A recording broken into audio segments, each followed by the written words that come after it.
And welcome to Hannity. A lot of breaking news this Thursday night. Tonight, Joe Biden, he's not interested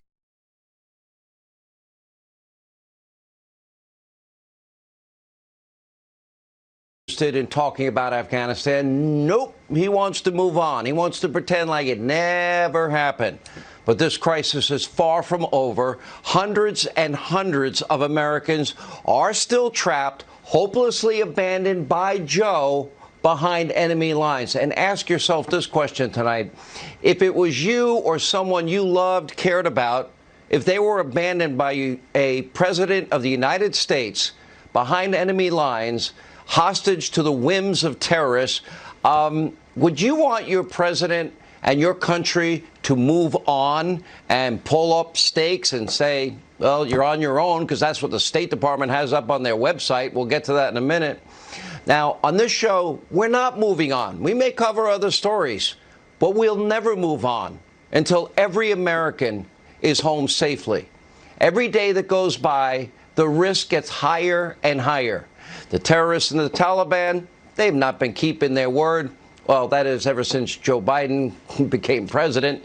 And they're, in fact, now going door to door, as we speak, executing anyone and everyone that they know that worked with the United States in the last 20 years. Congressman Michael Waltz said that Afghanistan is about to make 1979 in Tehran, 52 hostages, 444 days, look like a sleepover. It's that bad. Sadly, I agree with the congressman, and I pray to God we're both wrong. But Joe Biden, he can't seem to be bothered. The withdrawal was a circus parade of bad decisions. Some of my colleagues in Washington are trying to spin it otherwise, but this one's unspinnable. No one is saying from the federal government, no one, the president, Secretary of Defense, no one from the intelligence community, that the Taliban are good actors. We have an option. We're going to have to work with the Taliban. They won, we lost. Of course, we will be assessing. It's, of course, based on how they treat individuals in the country, how they treat women, whether they let people who want to leave the country leave. All of those are factors that we will be assessing. You can put perfume on a pig.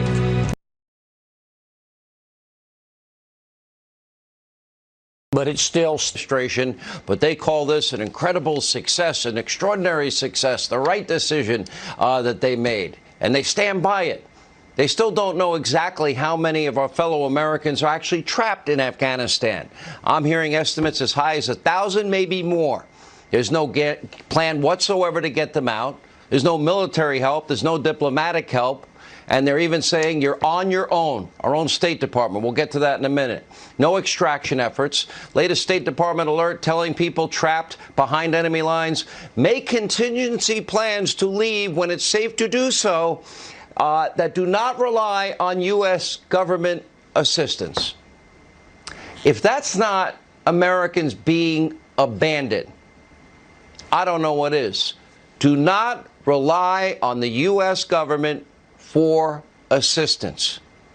Take that in. Remember, just 2 weeks ago, August the 19th, Biden proclaimed, if there are any American citizens left, we're going to stay until we get them all out. As the New York Post points out, that was just one of 6 major lies Biden told us about Afghanistan. The second lie, that was about our Afghan allied partners. On August 20th, Biden said, quote, we're making the same commitment to get out those Afghans who worked alongside us. Now, there are thousands of our partners with no way out, maybe as many as 10,000 plus, I'm told. In fact, a senior State Department official told Reuters News that the majority of Afghans who helped the United States did not make it out of Kabul. Even Biden's own Afghan interpreter, guy that helped save his life from Afghanistan, he's hopelessly trapped in the country. Well, Joe, you have all the great ways to say thank you. And just listen to this former Afghan interpreter on Fox and Friends earlier today. They're still waiting to see if they can find a light resource to get out. And I'm working my best here as well to see if I can get them out, if not the U.S., because they made a promise and they not kept it. They have not kept it. It's embarrassed the whole country and has put everyone in jeopardy. You also told me real quick, there are assassinations going on right now, correct? They are going home to home. They're asking if they have been associated with the U.S. troops, armed forces, or government, or they have been in Afghan National Special Forces, and they would execute them right away. Now, this brings us to Joe Biden, line number 3. Not only did Biden promise to get our Afghan partners out, he also promised to extend this commitment to other vulnerable Afghans, such as women leaders and journalists.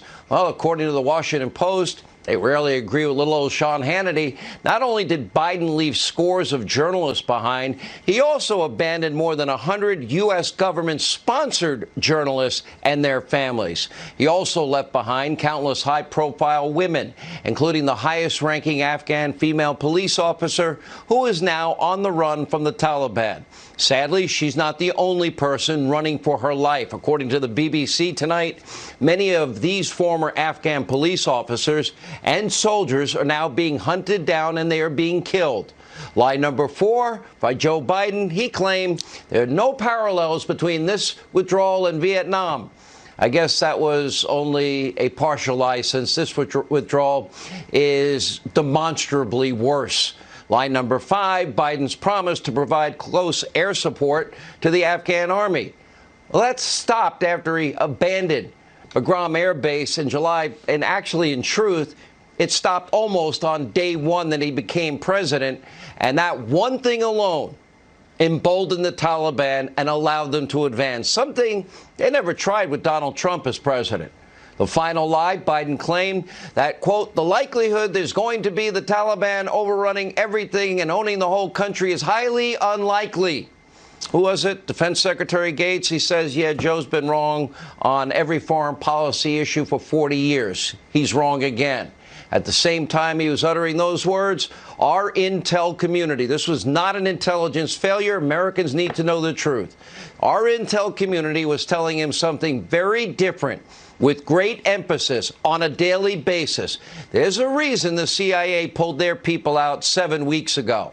They were warning Joe Biden daily. Everyone warned Biden. The fight against the Taliban was not going well, and Joe did nothing. Instead of fighting back, no, he just expanded on the lie. The same month that he's telling we, the American people, that, oh, no, this is some of the best trained soldiers on the face of the earth, and they even have an air force, and oh, they're incredible.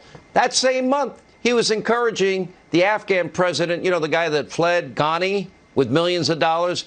He was encouraging him to lie.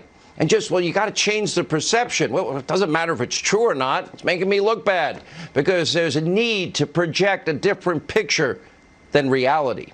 But here's the current picture in Afghanistan, Joe. You abandoned hundreds of Americans. Those fellow Americans are trapped behind enemy lines, and that's right, hostage to the whims of radical extremists and terrorists.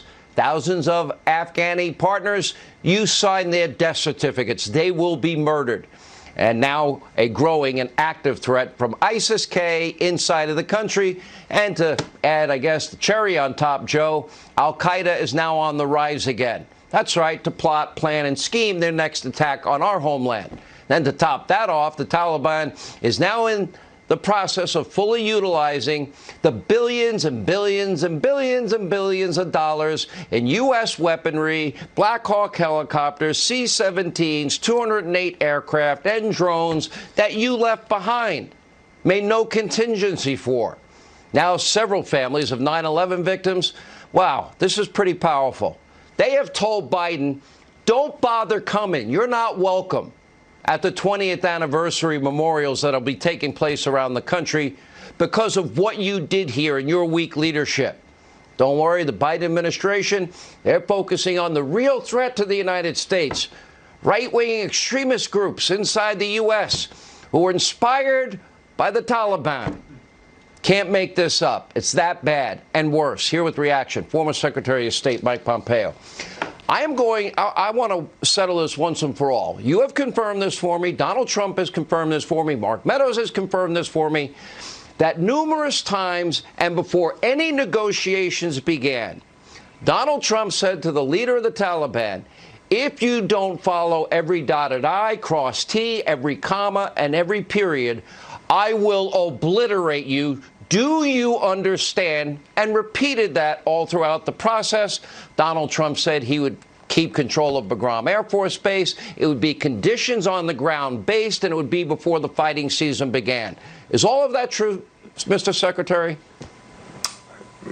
Sean, good evening. Yes, that's certainly true. I was part of multiple conversations where the president made clear, I made it clear too, so did the military leaders during our time. We made clear that if the Taliban didn't meet the conditions that we laid out, then the commitment was off. Our agreement that we would depart fully would be off, and that we would impose enormous costs on them.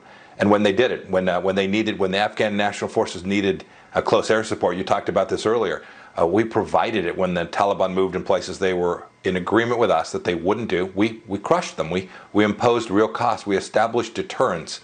When you walk away from that, when you don't provide the support, when you don't have the Taliban understanding with absolute clarity the cost that will be imposed if they move against American, create risks or threaten an American or heaven forbid kill an American, when you don't do that, you see precisely what we've seen these last 3 weeks now, Sean. You were Secretary of State when we took out Soleimani, we took out Baghdadi and his associates, we took out the al-Qaeda leader in Yemen, and we beat the living Adam Schiff out of the caliphate in ISIS in Iraq and Syria, did we not? Was that brought up too by the president? Did he remind the Taliban of those moments where he acted and actions speak louder than words? He certainly did, Sean. We all did. But the truth of the matter is we didn't really need to. They could see it. They knew, leaders all across the world had seen that America was determined and willing to use American power when we needed to do so to protect American interests. Right? President Biden makes this fateful decision, a political arbitrary date to get out. Everything flows from that fateful decision. It wasn't what we'd agreed to with the Taliban. We told them there had to be a set of conditions met. President Biden violated that central principle. And you can see the results today. I wasn't topping the class at West Point like you were, sir, so I defer to you. Joe Biden claims, Jen Psaki claims, that we, the United States, now have all the leverage. I would argue I don't see any leverage because every American trapped behind enemy lines I would view as a hostage to the whims of terrorists. That's a lot of leverage, Mr. Secretary, and offering them economic assistance, that sounds like ransom where I grew up. I don't know, but what do I know? I wasn't at the top of my class at West Point. Sean, we had leverage. Leverage was our soldiers on the ground. It was places like Bagram Air Force Base. It was messages from the administration that made clear it would impose costs on them and the capability to actually deliver that, a demonstrated capability. That was leverage. I'm very concerned. I don't see that we have any leverage. I think that's actually, when you hear the spokesperson or the president talk about leverage, I think that's code words for money, American money, going to these butchers, these men who are doing these horrific things today in Afghanistan. I think the president is signaling to the world he's willing to buy these Americans back when it didn't have to be the case. We didn't pay a dime to get these hostages back during our time. When we had Americans held, we got them out through American diplomacy and American power. I think this administration is headed exactly the opposite direction. They've given up 100% of the leverage that we had. I assume, Mr. Secretary, that part of your plan included the extraction of our military equipment, C-17s, Black Hawk helicopters, drones, munitions, billions of dollars worth of up-armored vehicles. I assume the Trump plan included taking that home or destroying it, correct? Sean, it absolutely did. We wanted to do several things, and we were clear. When we went from 15,000 to 8,600 and paused and met the conditions, and when we got to 47 or 4,800, we paused, we observed the conditions. Each time we made sure we had it right. We had three missions. One was to get our young people home as quickly as we could. The second was to make sure that we weren't attacked from this place again. And finally, we wanted to get every single American out and every bit, at least every bit of high-end equipment out of that country before we departed. We were determined to do so. We had a pathway to do so. And we weren't about to abandon those Americans on the ground before we got our military out. Let me ask you about Joe Biden's lie. He was telling us in July that this is one of the best trained armies. The Afghan, our allies, the Afghan army, was one of the best trained militaries on the face of the earth. that same month, he was saying, wait, look, whether it's true or not, it looks bad. You got to just change the perception. Said that to Ghani. By that time, I'm going to show a map. And in this map, it shows how much territory the Taliban had in March and April and May and June and July, when he's telling us, oh, no, they're one of the best armies. What's your reaction to that lie? Because it was obvious the Taliban was on the march, and it was obvious that they were collapsing, and his statement to Ghani is obvious that he knew and he lied to the country. He just felt it was a perception problem. Yeah. President Biden knew the truth. He knew the truth that the Afghan army still needed continuous American support. The intelligence community, our military leaders were all very clear during our entire 4 years that they continued to need our support in spite of all that we had done for them. So President Biden would have most certainly known this. The fact that he got on the phone with Ghani, that's true, and said what it is. He said to essentially lie about what's really going on. I remember phone calls with presidents and foreign leaders, Sean. I remember my time. I was on that phone call with President Zelensky. That pales in comparison to what President Biden did. He wanted the American people to have a message conveyed to them through President Ghani, one of the most corrupt leaders that I encountered in my entire time as Secretary of State. He asked him to lie to the American people. That's unforgivable, and we now have a massive problem with Americans held behind enemy lines. It's that kind of deceit, it's that kind of deception that was part and parcel of how we got to this place. One thing I'll say for certain, with President Trump, the 45th President of the United States, Donald Trump, he will join us in a moment. But first, it was the single deadliest day for U.S. troops in Afghanistan in over a decade.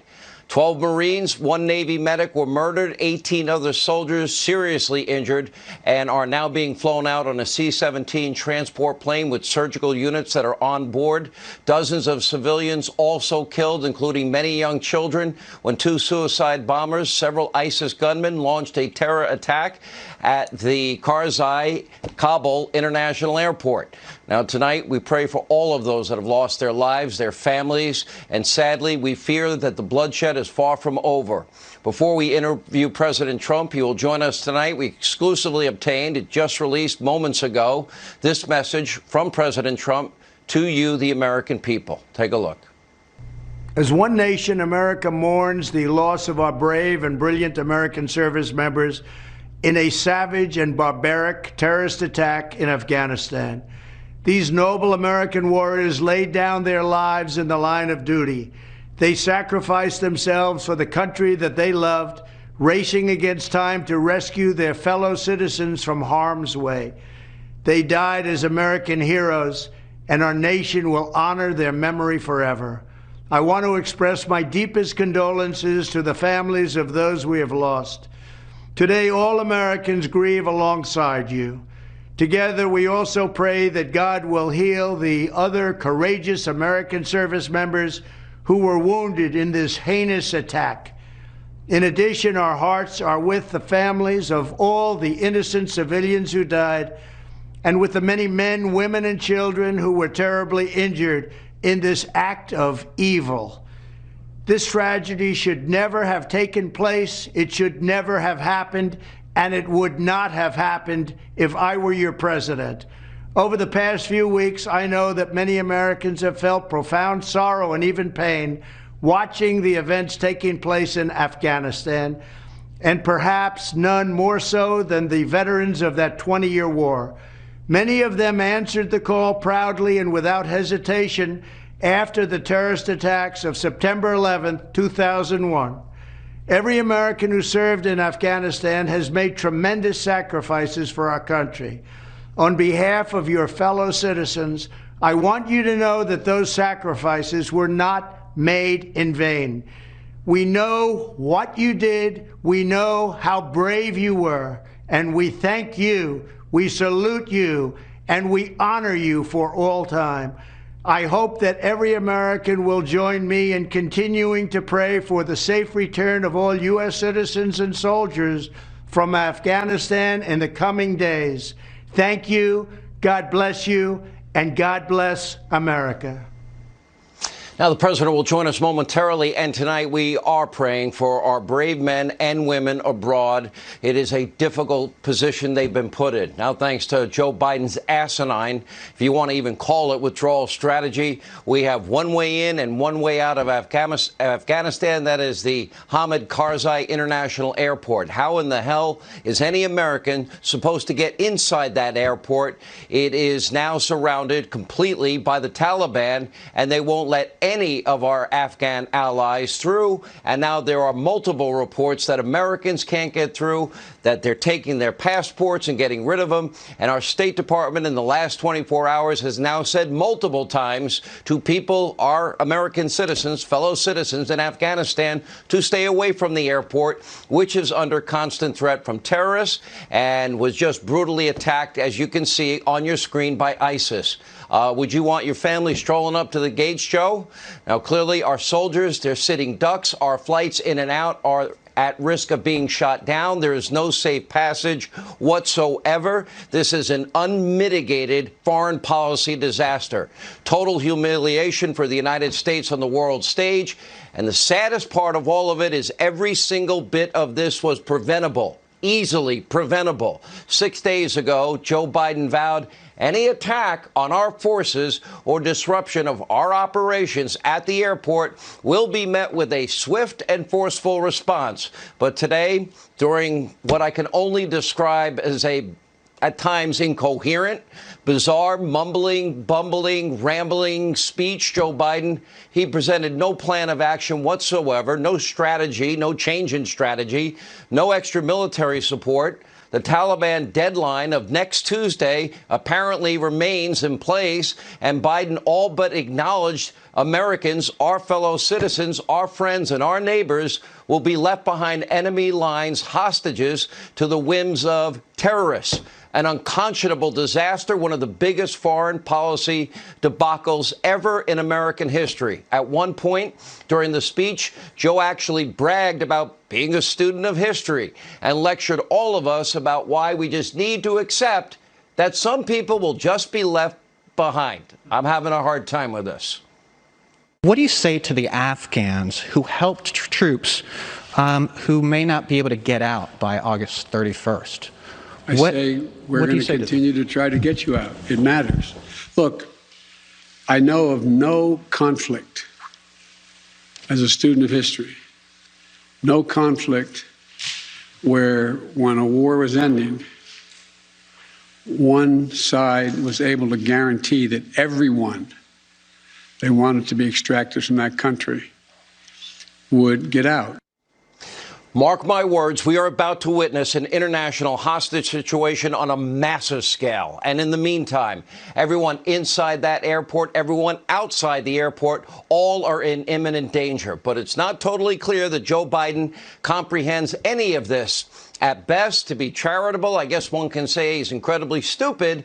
At worst, he is in a full-scale cognitive decline. Frankly, all day today, I sat in horror. He looked like a deer in the headlights and completely and utterly clueless. And now someone other than Joe Biden appears to be calling the shots inside the White House. Take a look at this. Ladies and gentlemen, they gave me a list here. The first person I was instructed to call on was Kelly O'Donnell of NBC. Wow. I've been instructed? Okay, Joe, could you tell us who's instructing you on what questions to take? You're the president of the United States of America. But in a very rare move, Biden did ultimately take an unscripted question from our very own Peter Doocy. Let's just say a little bit more than Joe was ready for or could handle, and he tried to be the questioner. Take a look. You said the buck stops with you. Do you bear any responsibility for the way that things have unfolded in the last 2 weeks? I bear responsibility for fundamentally all that's happened of late. What? I don't think that the issue is, do you think that people have an issue with pulling out of Afghanistan or just the way that things have happened? I think they have an issue that people are likely to get hurt. Some, as we've seen, have gotten killed, and that it is messy. You said you squarely stand by your decision to pull out. Yes, I do. Because look at it this way, folks. And I have another meeting for real. But imagine where we'd be if I had indicated on May the 1st I was not going to renegotiate an evacuation date. We were going to stay there. This is what a weak, a frail, and a cognitively compromised presidency looks like. We tried to warn you. People are dying. Our allies have lost faith. Our enemies are completely emboldened tonight. Hostile regimes are salivating. Joe Biden doesn't even seem to grasp what's happening. In fact, over the past few weeks, he essentially bragged that Afghanistan's withdrawal was going great. Jen Psaki said it's going perfectly. He planned for every contingency, after all. Remember this.